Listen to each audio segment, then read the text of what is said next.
When the words, "not guilty," sounded through the crowded courtroom that dark December afternoon, Arthur Wilbraham, the great criminal KC and leader for the triumphant defense, was represented by his junior. But Johnson, his private secretary, carried the verdict across to his chambers like lightning. "It's what we expected, I think," said the barrister without emotion, "and personally, I am glad the case is over." There was no particular sign of pleasure that his defense of John Turk, the murderer, on a plea of insanity, had been successful, for no doubt he felt, as everybody who had watched the case felt, that no man had ever better deserved the gallows. "I'm glad too," said Johnson. He had sat in the court for 10 days, watching the face of the man who had carried out with callous detail one of the most brutal and cold-blooded murders of recent years. The counsel glanced up at his secretary. They were more than employer and employed. For family and other reasons, they were friends. "Ah, I remember. Yes," he said with a kind smile. "And you want to get away for Christmas? You're going to skate and ski in the Alps, aren't you? If I was your age, I'd come with you." Johnson laughed shortly. He was a young man of 26, with a delicate face like a girl's. "I can catch the morning boat now," he said, "but that's not the reason I'm glad the trial is over. I'm glad it's over because I've seen the last of that man's dreadful face. It positively haunted me.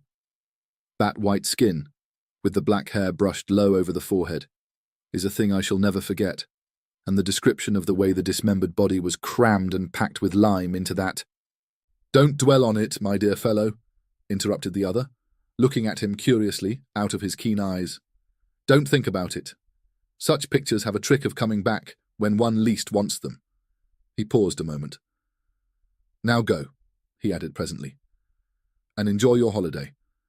I shall want all your energy for my parliamentary work when you get back, and don't break your neck skiing." Johnson shook hands and took his leave. At the door, he turned suddenly. "I knew there was something I wanted to ask you," he said. "Would you mind lending me one of your kit bags? It's too late to get one tonight, and I leave in the morning before the shops are open." "Of course. I'll send Henry over with it to your rooms. You shall have it the moment I get home." "I promise to take great care of it," said Johnson gratefully, delighted to think that within 30 hours he would be nearing the brilliant sunshine of the high Alps in winter. The thought of that criminal court was like an evil dream in his mind. He dined at his club and went on to Bloomsbury, where he occupied the top floor in one of those old, gaunt houses in which the rooms are large and lofty. The floor below his own was vacant and unfurnished, and below that were other lodgers whom he did not know. It was cheerless, and he looked forward heartily to a change. The night was even more cheerless. It was miserable, and few people were about. A cold, sleety rain was driving down the streets before the keenest east wind he had ever felt. It howled dismally among the big, gloomy houses of the great squares, and when he reached his rooms, he heard it whistling and shouting over the world of black roofs beyond his windows. In the hall, he met his landlady, shading a candle from the draughts with her thin hand. "This come by a man from Mr. Wilbraham's, sir." She pointed to what was evidently the kit bag, and Johnson thanked her and took it upstairs with him. "I shall be going abroad in the morning for 10 days, Mrs. Monks," he said. "I'll leave an address for letters." "And I hope you'll have a Merry Christmas, sir," she said, in a raucous, wheezy voice that suggested spirits. "And better weather than this." "I hope so too," replied her lodger, shuddering a little as the wind went roaring down the street outside. When he got upstairs, he heard the sleet volleying against the window panes. He put his kettle on to make a cup of hot coffee, and then set about putting a few things in order for his absence. "And now I must pack, such as my packing is," he laughed to himself, and set to work at once. He liked the packing, for it brought the snow mountains so vividly before him, and made him forget the unpleasant scenes of the past 10 days. Besides, it was not elaborate in nature. His friend had lent him the very thing, a stout canvas kit bag, sack-shaped, with holes round the neck for the brass bar and padlock. It was a bit shapeless, true, and not much to look at, but its capacity was unlimited, and there was no need to pack carefully. He shoved in his waterproof coat, his fur cap and gloves, his skates and climbing boots, his sweaters, snow boots, and ear caps, and then on the top of these he piled his woolen shirts and underwear, his thick socks, puttees, and knickerbockers. The dress suit came next, in case the hotel people dressed for dinner, and then, thinking of the best way to pack his white shirts, he paused a moment to reflect. That's the worst of these kit bags, he mused vaguely, standing in the centre of the sitting room, where he had come to fetch some string. It was after 10 o'clock. A furious gust of wind rattled the windows as though to hurry him up, and he thought with pity of the poor Londoners whose Christmas would be spent in such a climate, whilst he was skimming over snowy slopes in bright sunshine and dancing in the evening with rosy-checked girls. Ah, that reminded him. He must put in his dancing pumps and evening socks. He crossed over from his sitting room to the cupboard on the landing where he kept his linen. And as he did so, he heard someone coming softly up the stairs. He stood still a moment on the landing to listen. It was Mrs. Monks's step, he thought. She must be coming up with the last post. But then the steps ceased suddenly, and he heard no more. They were at least 2 flights down, and he came to the conclusion they were too heavy to be those of his bibulous landlady. No doubt they belonged to a late lodger who had mistaken his floor. He went into his bedroom and packed his pumps and dress shirts as best he could. B kit bag by this time was 2/3 full, and stood upright on its own base like a sack of flour. For the first time he noticed that it was old and dirty, the canvas faded and worn, and that it had obviously been subjected to rather rough treatment. It was not a very nice bag to have sent him, certainly not a new one, or one that his chief valued. He gave the matter a passing thought, and went on with his packing. Once or twice, however, he caught himself wondering who it could have been wandering down below, for Mrs. Monks had not come up with letters, and the floor was empty and unfurnished. From time to time, moreover, he was almost certain he heard a soft tread of someone padding about over the bare boards, cautiously, stealthily, as silently as possible, and further, that the sounds had been lately coming distinctly nearer. For the first time in his life, he began to feel a little creepy. Then, as though to emphasize this feeling, an odd thing happened. As he left the bedroom, having just packed his recalcitrant white shirts, he noticed that the top of the kit bag lopped over towards him with an extraordinary resemblance to a human face. The camas fell into a fold like a nose and forehead, and the brass rings for the padlock just filled the position of the eyes. A shadow, or was it a travel stain? For he could not tell exactly. Looked like hair. It gave him rather a turn, for it was so absurdly, so outrageously, like the face of John Turk the murderer. He laughed and went into the front room, where the light was stronger. That horrid case has got on my mind, he thought. I shall be glad of a change of scene and air. In the sitting room, however, he was not pleased to hear again that stealthy tread upon the stairs, and to realize that it was much closer than before, as well as unmistakably real. And this time, he got up and went out to see who it could be creeping about on the upper staircase at so late an hour. But the sound ceased. There was no one visible on the stairs. He went to the floor below, not without trepidation, and turned on the electric light to make sure that no one was hiding in the empty rooms of the unoccupied suite. There was not a stick of furniture large enough to hide a dog. Then he called over the banisters to Mrs. Monks, but there was no answer, and his voice echoed down into the dark vault of the house, and was lost in the roar of the gale that howled outside. Everyone was in bed and asleep, everyone except himself and the owner of this soft and stealthy tread. My absurd imagination, I suppose, he thought. It must have been the wind after all, although it seemed so very real and close, I thought. He went back to his packing. It was by this time getting on towards midnight. He drank his coffee up and lit another pipe, the last before turning in. It is difficult to say exactly at what point fear begins, when the causes of that fear are not plainly before the eyes. Impressions gather on the surface of the mind, film by film, as ice gathers upon the surface of still water, but often so lightly that they claim no definite recognition from the consciousness. Then a point is reached where the accumulated impressions become a definite emotion, and the mind realizes that something has happened. With something of a start, Johnson suddenly recognized that he felt nervous, oddly nervous. Also, that for some time past, the causes of this feeling had been gathering slowly in his mind, but that he had only just reached the point where he was forced to acknowledge them. It was a singular and curious malaise that had come over him, and he hardly knew what to make of it. He felt as though he were doing something that was strongly objected to by another person, moreover, who had some right to object. It was a most disturbing and disagreeable feeling, not unlike the persistent promptings of conscience. Almost, in fact, as if he were doing something he knew to be wrong. Yet, though he searched vigorously and honestly in his mind, he could nowhere lay his finger upon the secret of this growing uneasiness, and it perplexed him. More, it distressed and frightened him. "Pure nerves, I suppose," he said aloud with a forced laugh. "Mountain air will cure all that." "Ah," he added, still speaking to himself, "and that reminds me. My snow glasses." He was standing by the door of the bedroom during this brief soliloquy, and as he passed quickly towards the sitting room to fetch them from the cupboard, he saw out of the corner of his eye the indistinct outline of a figure standing on the stairs, a few feet from the top. It was someone in a stooping position, with one hand on the banisters, and the face peering up towards the landing. And at the same moment, he heard a shuffling footstep. The person who had been creeping about below all this time had at last come up to his own floor. Who in the world could it be?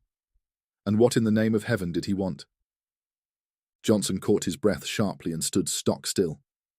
Then, after a few seconds' hesitation, he found his courage and turned to investigate. The stairs, he saw to his utter amazement, were empty. There was no one. He felt a series of cold shivers run over him, and something about the muscles of his legs gave a little and grew weak. For the space of several minutes, he peered steadily into the shadows that congregated about the top of the staircase where he had seen the figure, and then he walked fast, almost ran, in fact, into the light of the front room.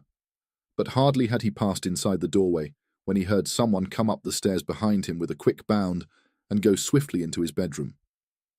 It was a heavy, but at the same time, a stealthy footstep, the tread of somebody who did not wish to be seen. And it was at this precise moment that the nervousness he had hitherto experienced leaped the boundary line and entered the state of fear, almost of acute, unreasoning fear. Before it turned into terror, there was a further boundary to cross, and beyond that, again, lay the region of pure horror. Johnson's position was an unenviable one. By Jove! That was someone on the stairs then, he muttered, his flesh crawling all over. And whoever it was has now gone into my bedroom.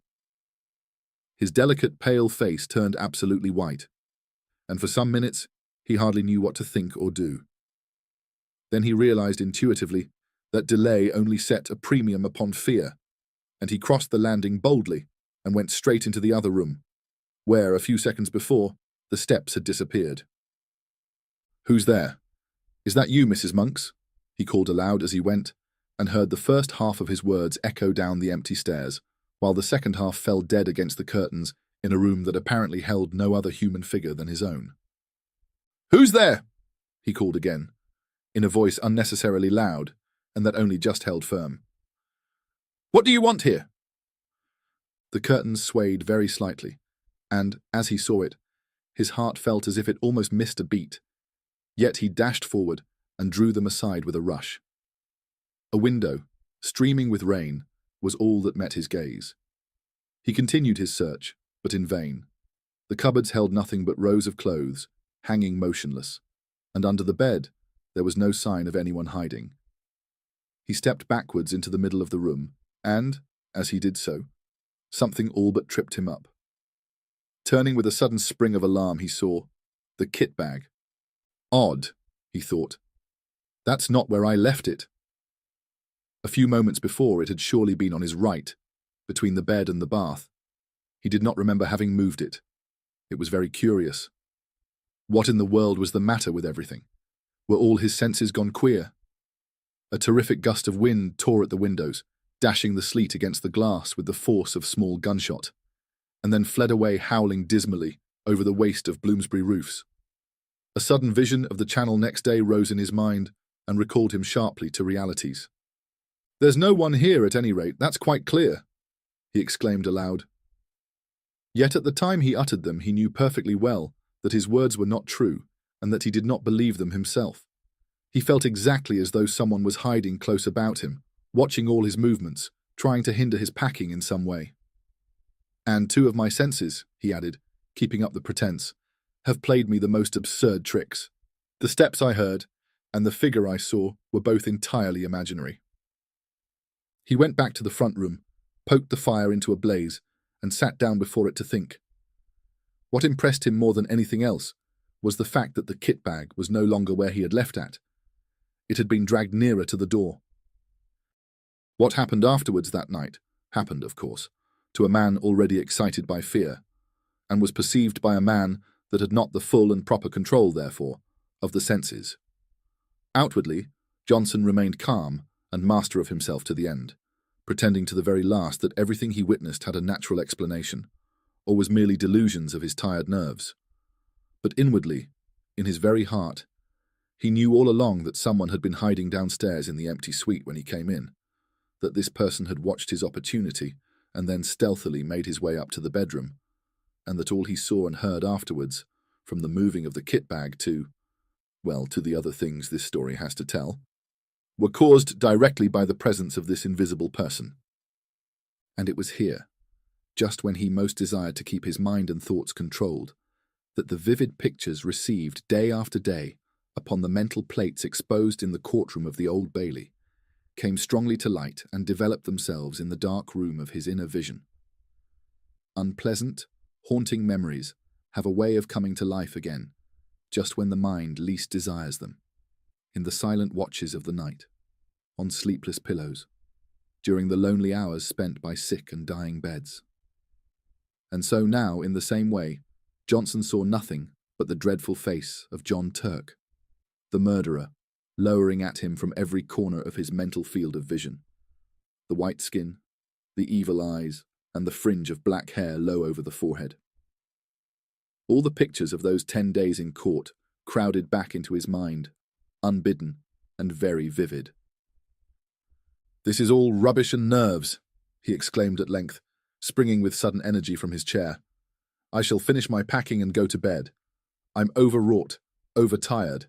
No doubt, at this rate I shall hear steps and things all night." But his face was deadly white all the same.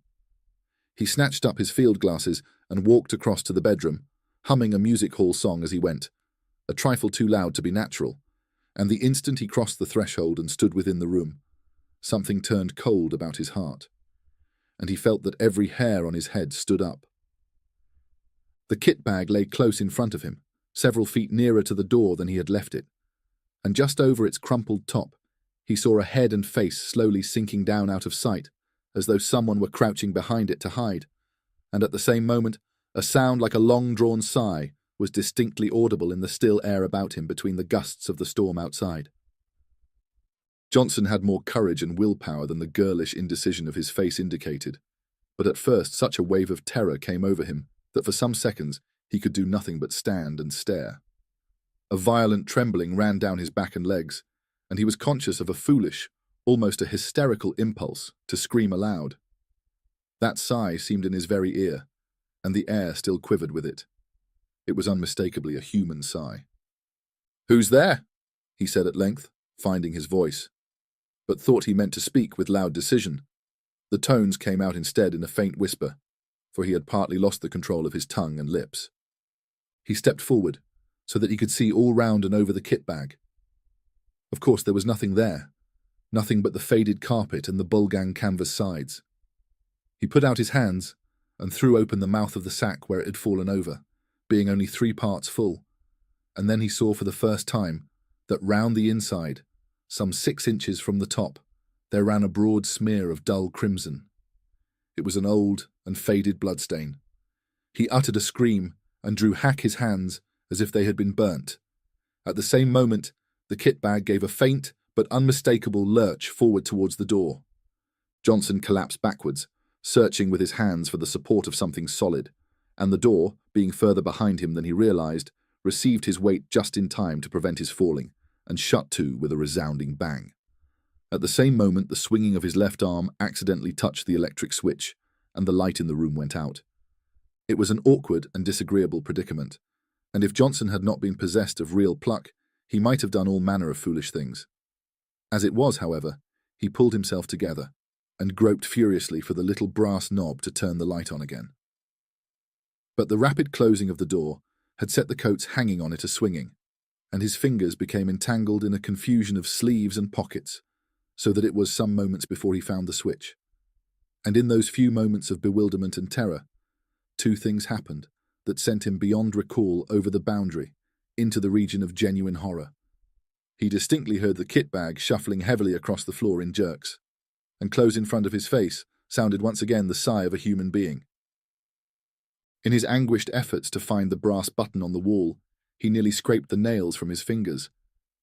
But even then, in those frenzied moments of alarm, so swift and alert are the impressions of a man keyed up by a vivid emotion, he had time to realize that he dreaded the return of the light, and that it might be better for him to stay hidden in the merciful screen of darkness.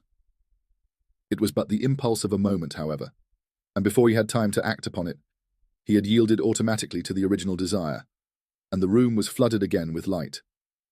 But the second instinct had been right. It would have been better for him to have stayed in the shelter of the kind darkness. For there, close before him, bending over the half-packed kit bag, clear as life in the merciless glare of the electric light, stood the figure of John Turk, the murderer. Not 3 feet from him the man stood, the fringe of black hair marked plainly against the pallor of the forehead, the whole horrible presentment of the scoundrel, as vivid as he had seen him day after day in the Old Bailey, when he stood there in the dock, cynical and callous, under the very shadow of the gallows. In a flash, Johnson realized what it all meant. The dirty and much-used bag, the smear of crimson within the top, the dreadful stretched condition of the bulging sides. He remembered how the victim's body had been stuffed into a canvas bag for burial, the ghastly, dismembered fragments forced with lime into this very bag, and the bag itself produced as evidence. It all came back to him as clear as day. Very softly and stealthily, his hand groped behind him for the handle of the door. But before he could actually turn it, the very thing that he most of all dreaded came about, and John Turk lifted his devil's face and looked at him. At the same moment, that heavy sigh passed through the air of the room, formulated somehow into words. "It's my bag, and I want it." Johnson just remembered clawing the door open, and then falling in a heap upon the floor of the landing, as he tried frantically to make his way into the front room. He remained unconscious for a long time, and it was still dark when he opened his eyes, and realized that he was lying, stiff and bruised, on the cold boards. Then the memory of what he had seen rushed back into his mind, and he promptly fainted again. When he woke the second time, the wintry dawn was just beginning to peep in at the windows, painting the stairs a cheerless, dismal grey, and he managed to crawl into the front room and cover himself with an overcoat in the armchair, where at length he fell asleep. A great clamour woke him. He recognized Mrs. Monks's voice, loud and voluble. "What? You ain't been to bed, sir. Are you ill? Or has anything happened? And there's an urgent gentleman to see you, though it ain't 7 o'clock yet, and—" "Who is it?" he stammered. "I'm all right, thanks. Fell asleep in my chair, I suppose." "Someone from Mr. Wilbraham's, and he says he ought to see you quick before you go abroad, and I told him—" "Show him up, please, at once," said Johnson, whose head was whirling, and his mind was still full of dreadful visions. Mr. Wilbraham's man came in with many apologies, and explained briefly and quickly that an absurd mistake had been made, and that the wrong kit bag had been sent over the night before. Henry somehow got hold of the one that came over from the courtroom, and Mr. Wilbraham only discovered it when he saw his own lying in his room and asked why it had not gone to you, the man said. "Oh," said Johnson stupidly. "And he must have brought you the one from the murder case instead, sir, I'm afraid," the man continued, without the ghost of an expression on his face. "The one John Turk packed the dead both in. Mr. Wilbraham's awful upset about it, sir, and told me to come over first thing this morning with the right one, as you were leaving by the boat." He pointed to a clean-looking kit bag on the floor, which he had just brought. "And I was to bring the other one back, sir," he added casually. For some minutes, Johnson could not find his voice. At last, he pointed in the direction of his bedroom. "Perhaps you would kindly unpack it for me. Just empty the things out on the floor." The man disappeared into the other room and was gone for 5 minutes. Johnson heard the shifting to and fro of the bag and the rattle of the skates and boots being unpacked. "Thank you, sir," the man said, returning with the bag folded over his arm. "And can I do anything more to help you, sir?" "What is it?" asked Johnson, seeing that he still had something he wished to say. The man shuffled and looked mysterious. "Beg pardon, sir, but knowing your interest in the Turk case, I thought you'd maybe like to know what's happened." "Yes.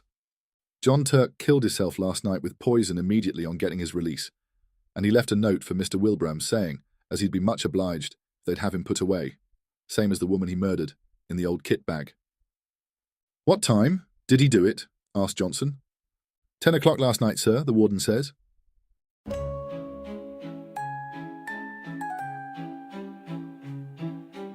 This was The Kit Bag by Algernon Blackwood, a classic story produced by Nocturnal Tales.